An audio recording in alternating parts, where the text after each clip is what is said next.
Okay, we're live. Oh wait, we just lost Mimi too. Oh, no. She'll be back. Yep.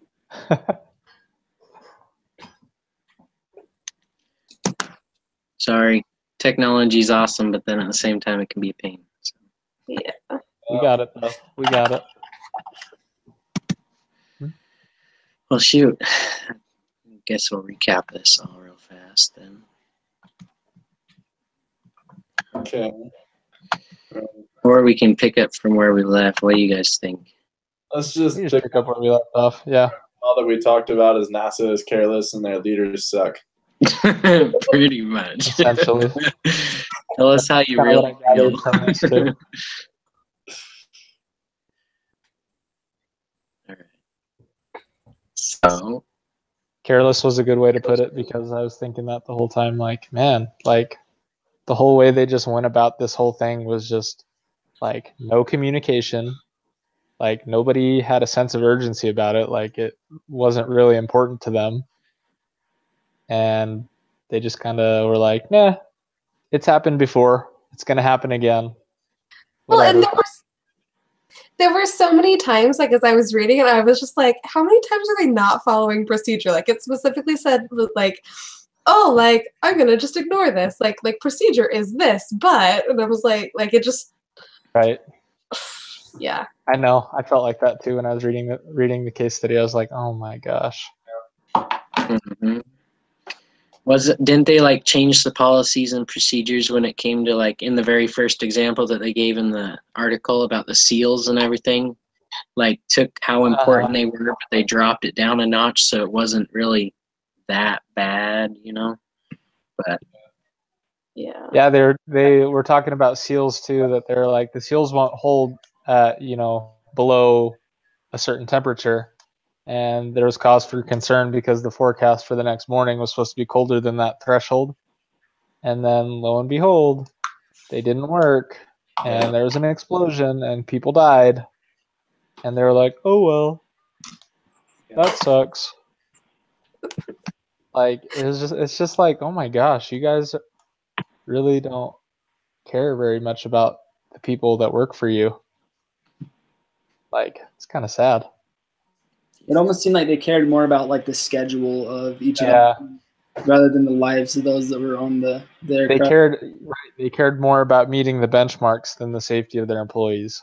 Which Like the last example when they were going to use like the military satellites to take images of the damage, yeah. they didn't want to like position the aircraft because they said it would take too long to position it to get good photos. Yeah. Well, Schedule. going along with that too, I thought it was funny how the team that was in charge of getting the images, they went to Hale or whatever his name is to get those images and get permission because he had the top secret clearance through the military. And he's like, oh yeah, I'll look into it. And he looked into it like 5 days later.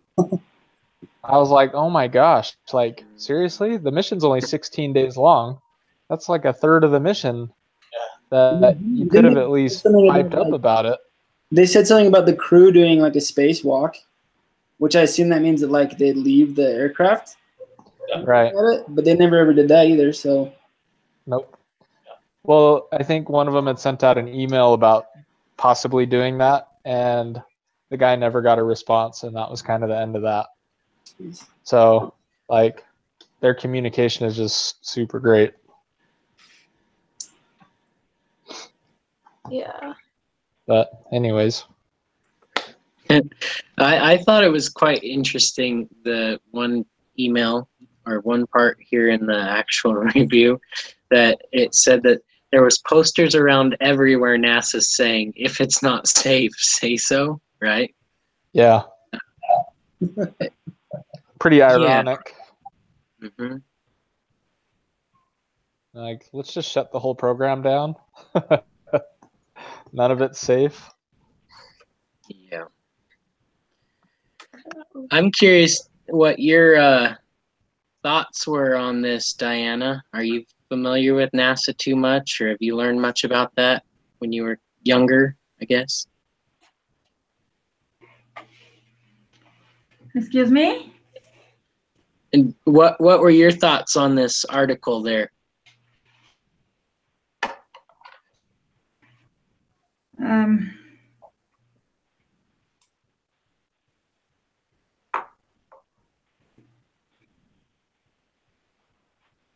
I think there was many situations they could prevent. For example, when the foam escaped, they detected the situation many years ago. So they believe that because it is light, it couldn't make damage to the structure of the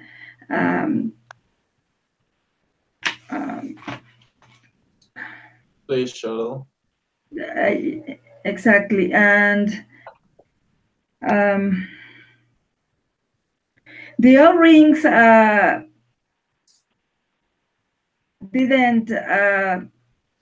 don't work when the temperature was low. So this was a critical situation. Communication was poor. They don't meet every day. The instructions, the procedures say that they have to meet every day, and they didn't.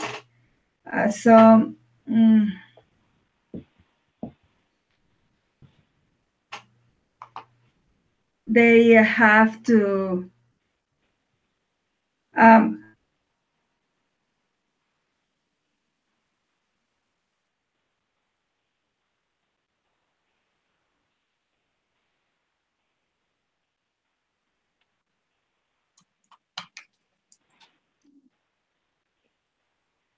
think she froze. Yeah, she did. Okay. Well, So, the biggest thing that always gets me about NASA is that I feel like they completely started wrong. Because the whole reason they started is because of the space race, right? And I feel like ever since then they've seen it as almost a race to get to space. It doesn't matter how many times they do it; they kind of always see it as a race. And I just feel like if they would have started out differently, they would have had this like completely different perspective on safety.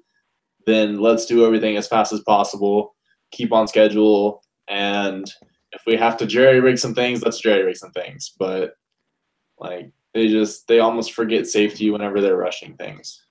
So Yeah, it does talk. I think one of the ladies specifically like didn't want to worry about that mission because like she was in charge of the next one, and she just like wanted to kind of get to it and not really be dealing with whatever this one was.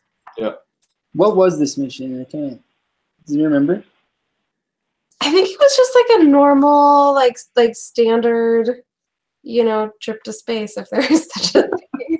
But like I think it was just like a routine, like. Yeah, that's what it was saying, was that they wanted to get to space, X amount of times in a certain year. And they So were it was just way kind off, of weren't they? They were. That's What's that? Way off. They were way behind their schedule. Yeah, it was like 60 missions that year, and right. Wasn't their goal like 300 or something? I think their goal is like 60 to 80 or something like that. And they were on like 20 something. I want to say, not even that. I don't know. Come into like different problems. Yeah. Like the turnover on the shuttles was a lot longer than they expected. They were saying that it was like a 67-day turnaround or something like that, instead of the like 20-day turnaround that they were expecting. Yeah. Don't quote me on that. But But that's so much fun. I wonder how informed the pilots were, the astronauts, everything, like, okay, we just did a space mission. The aircraft is still kind of damaged, but we got to go up again right now just so we can stay on time, stay on our quota, Right. Yeah. I mean, I think obviously they'd have to assume some amount of risk, knowing that others have, gone to do it before and died. So they assume that it is a dangerous job, but at the same time, you would think, knowing how dangerous of a job it is, that NASA would put a little bit more emphasis on safety and making sure everything is done correctly. Another thing too was it was talking about how they had budget cuts, and budget cuts are a real thing. Like, we get it.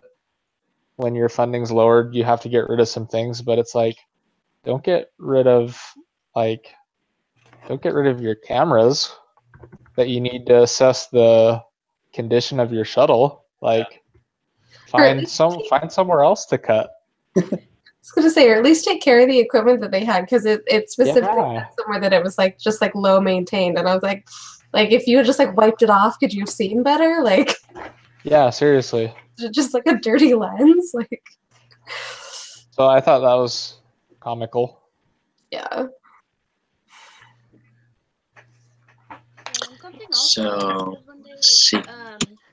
knew that there was a problem with the spacecraft and everything, they did send like an email to the astronauts just being like, oh, but then they played it off like it was like this little teeny tiny thing, like, oh, just so you know, but you don't have to worry about it. And I feel like if they were a little bit more realistic about it, like realistic in the sense of like obviously letting them know, but then also like thinking of it as these are 6 people's lives that could be on the line.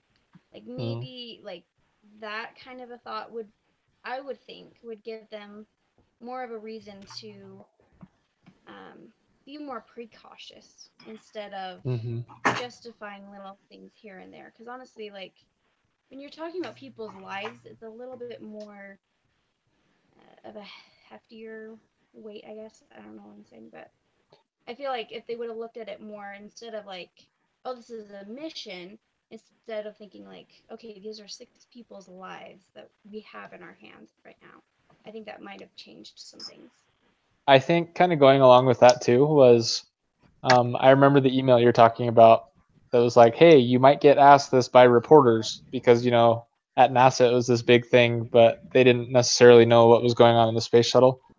I think the reason why they even got that email was, mostly because of their lack of communication, because I feel like half of NASA was like, yeah, like this is important, we should look into it. And then the other half was like, no, this is nothing. Like, it's happened before, it's going to happen again.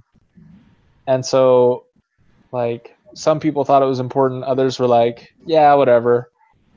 And then, it became this big deal that wasn't a big deal at NASA, like in Houston. And they were like, yeah, like you might get asked about it when you get back, about, the debris and the foam and all that stuff. But it's not a big deal. And like they totally downplayed it, like you said. Like, nothing to worry about. As one of the astronauts, though, like I'm like, if I would get an email saying like, hey, a reporter might ask you about this, but it's not a big deal, I would be like, wait, why is this a big enough deal that a reporter's going to be asking me about it? But apparently it's not. Like, I would be worried getting an email like that. Being like, I'd be kind of ticked off, like, you're not going to like fill me in? Like, well, it's obviously it's something I should know about. Mm-hmm. It's like right? Foam is an issue with so many missions that it became an acceptable thing, like, oh, it's okay, we deal with this all the time. It's not really a big issue, but it is, Yeah, but you might get asked about it by a reporter because it's, I still just like can't get over that. I'm like, yeah, this whole case study made me kind of mad. Like, you guys are so dumb. So dumb. So let's see. What evidence is present in this case of cognitive framing? I mean, how did NASA view their program overall? I think they viewed their own program more of, I think like Joe was saying earlier, it was more of a checklist, more of a get this, and this done. And like Mimi was saying too, like they didn't take into account people's lives. They're just like, oh yeah, we have this mission and this mission that we want to do and this one that we want to do. And, you know, some things are going to go wrong, but oh well. It was more of a meet the deadlines, and whatever happens, happens. I agree. And I think they were also a little bit too worried about what other people thought, like what the publicity was going to be about whatever. They cared too much about that versus actually making sure that they do their job, making sure that everything is followed by procedure. I mean, I think it even mentioned that like years before they even had like real problems, that they were supposed to look into this the foam and like how much it would affect missions and stuff, and it said that they didn't. I can't remember what year it was, but yeah, they had like several years to look into it, but no one did anything about it, and because they didn't want to worry the public about anything. That's kind of, I don't know what I got as well. Going along with that too, I want to say before the first day of the mission, before their launch, I think they even had like a meeting about it that the head people were at. I forget their names. I think Linda Ham and there's another one that I can't remember. But they were both at the meeting, and it was talking about the foam and about, you know, how it was an issue. And then at the end of that, they kind of shirked it off, and like Derek was saying, it just became an acceptable risk. They're just like, yeah, you know, it's going to happen. It's inevitable. Yeah, well, it's interesting because now I pulled it up to see that it said, with the agency facing schedule delays for subsequent missions, the shuttle program decided to fly 2 missions, like another one, and then the Columbia one without resolution of the foam problem. So I'm wondering, like from that, it makes it sound like they were only going to do these 2 or something, but like they obviously had time to check this out before then. So I don't know, like what was different about what like why they were finally going to start looking into it like after these 2 missions went or something. I think the higher ups in NASA were all kind of like having their own agendas. That's how it kind of seemed. I know Katie mentioned it earlier, how I think it was Lynn was talking about how she wasn't going to be in charge of the next mission. And so she was kind of more focused on that rather than the current mission. And so I think that kind of just goes to show the culture or the mentality that a lot of them had, the ones that were in management, that it was kind of, you know, I'm going to do what's important for me and for my career, and you can do what's important for you and your career. And that's what I'm going to focus on. That's it. So I don't know. That's kind of the vibe that I got from it. Yeah, definitely. I think overall, one thing I keep thinking of is, I mean, that day and age when NASA first started, I mean, it was a huge thing, not just for NASA, but for the country and all, you know. Everyone watched everything happen. And it's kind of interesting to see that, you know, if everyone cared about it that much, why wasn't it something that was, you know, like looked at more? Wasn't something, I don't know, if I had a lot of eyes on me, I'd want to do my best. It didn't seem like that was how they felt, you know. So I feel like they were just past that at this point. Like Because, you know, this was what, like 20, 30 years, 40 years after the space program started. Mhm. Yep. So it's like, oh, like we're dealing with budget cuts because people don't care about us as much. So we got to make our own selves look good, you know, like individually as much as we can so that my program doesn't get defunded as opposed to, you know, everything. I don't know. Definitely. Let us do it fast enough because we can do it within this limit, our budget right now. Or maybe if we make some huge discovery or this or that, or we show that we succeed, then, you know, they'll budget us more. Yeah.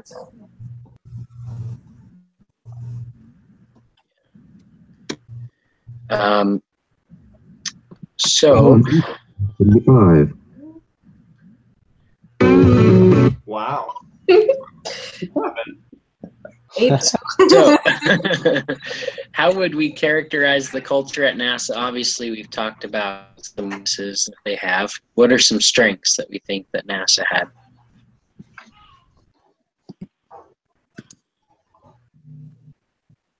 Well, they were committed to their deadlines.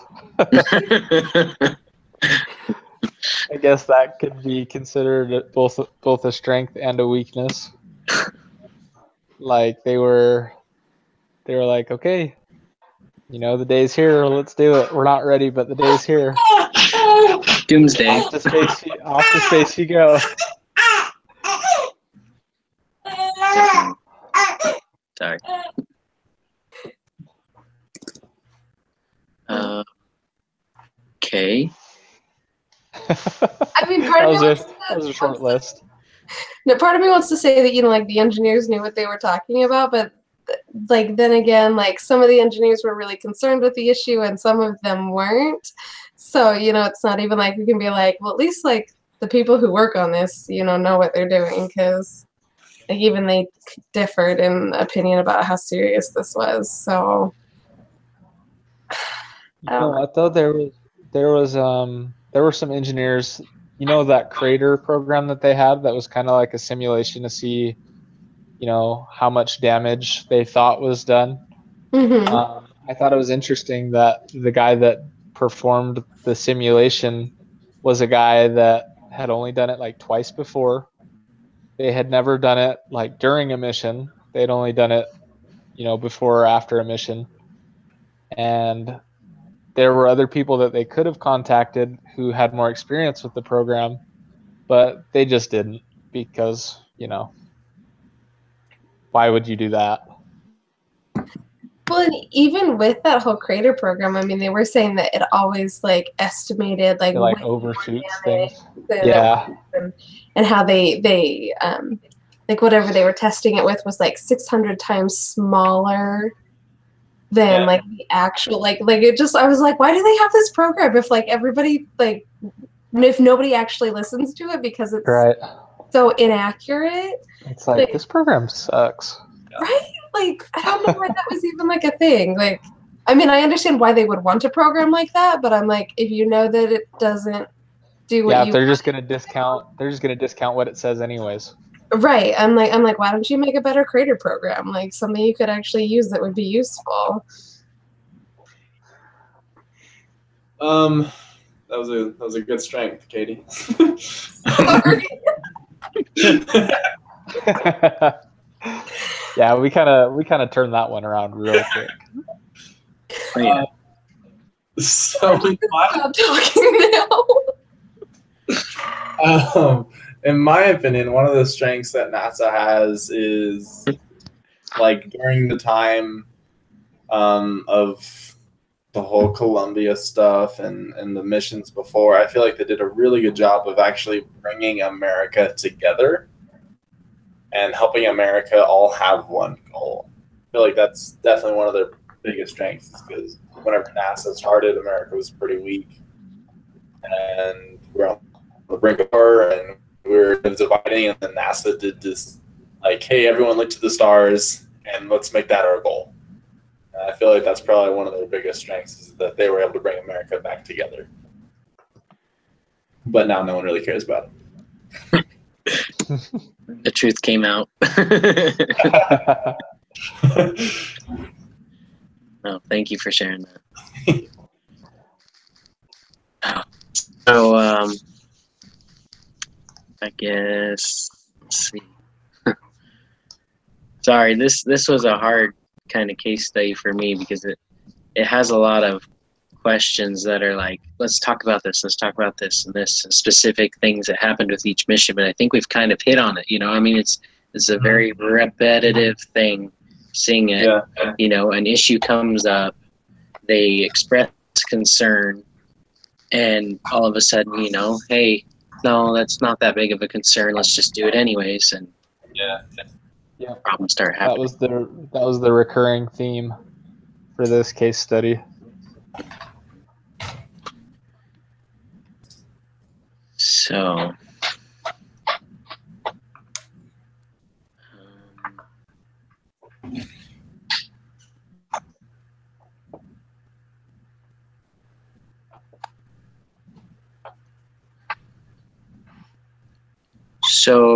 I think we've discussed who is accountable, kind of higher up in a lot of the situations. There was a lot of people who tried to raise their voice, be a whistleblower, I guess, in a sense, but not really. And yeah, I don't think there really was any way that we could have changed that at all.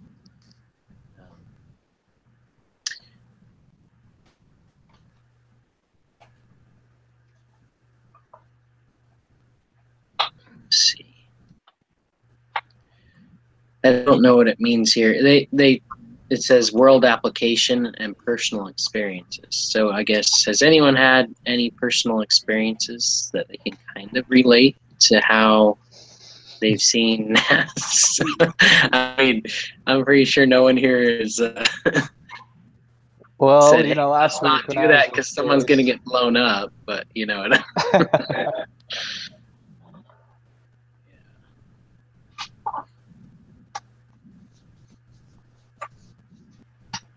Well, in my case, I think we have many personal experiences because my husband and I we have our own little business.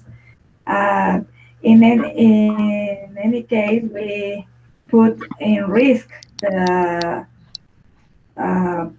life, but sometimes we lost money because of the lack of communication.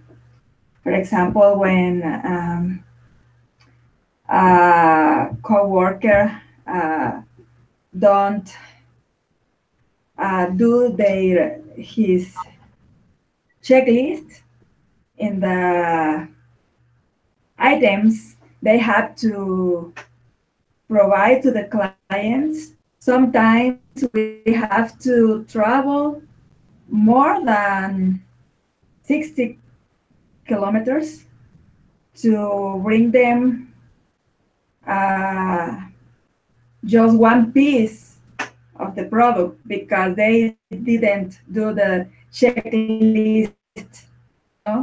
So when we avoid to communicate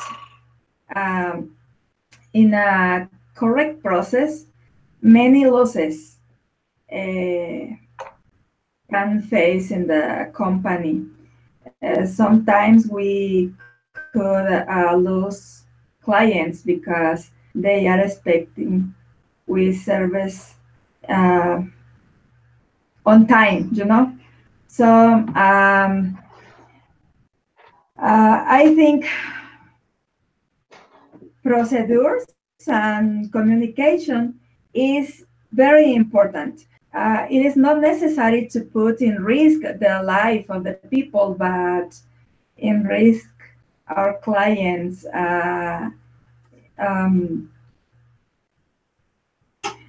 How they see the company when we avoid or are not careful to follow the procedures. I don't know how to pronounce that, sorry. but um, it is important to follow the each step on time and correctly.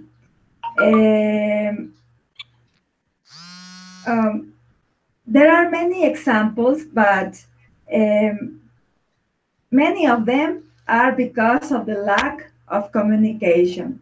Even when we have the full technology, we have cell phones, we have emails, we have anything, you know. So it is not, there is no reason for avoid communication. Many times we assume people could understand what I am thinking, no? I suppose you will bring the correct information, you know. It is maybe, as I said, maybe it is not our lives in risk by our customers, our reputation, our even our profits, you know. So it is important. Today we spend more than 3 hours in a situation in our company because of the lack of communication. Because supervisor was a little rude with co-workers, and they was annoying because the lack of communication. So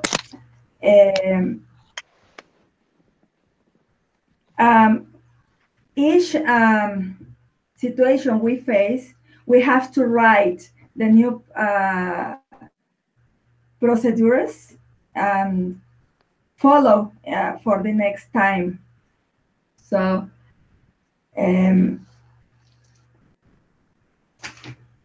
I think it is important to set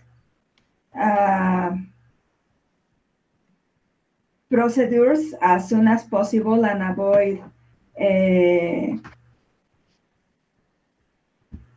lost time and clients, profits, even employees. Two of them wanted to fire. Is that correct? They want to leave the company. So we have to talk with them for about more than 3 hours, trying to solve the situation, because my production supervision was not able to be patient and explain the procedures again. So we have to meet tomorrow and discuss how to solve the situation and what we will do for prevent this situation face again, and how to solve faster when the situation occur again. Thank you very much for sharing that. I definitely think that, setting up procedures and having a good communication is key. obviously in this case study we saw the results of what happened when the procedures weren't followed, when that communication was lacking. And so I appreciate you sharing that kind of personal application in your life too. So I know some of us might have other videos that we'd have to get to with other classes and things like that. Was there anything else that anyone wanted to share or add into this discussion tonight?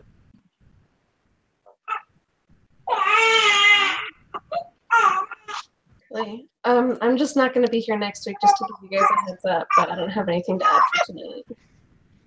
Okay. Yeah, I won't. I'm good too. Let me just double check. I did send out I'm getting more email last time about, Who's the group leader? yeah. Let's see who that was real fast. Well, shoot. Joe. Yeah, I got Joe I'll next pull time. that up and let you guys know. I'll just resend it out, I guess. I got it here on my phone. Yeah, I got it too. It's Joseph, me, then Diana. Okay. Cool. Awesome. Yeah. Well, thank you all very much for spending some time. I know it was a interesting discussion to have. I think we all felt very similar feelings about everything in the end. And yeah, I'll post this, and I guess I'll share the other one too, the 5 minutes that recorded online, and go from there, guys. So, All right, we'll see you next week. Thanks, Eric. yes. Have a good night, guys. See you guys in a couple weeks. Yeah. Yep. Yeah.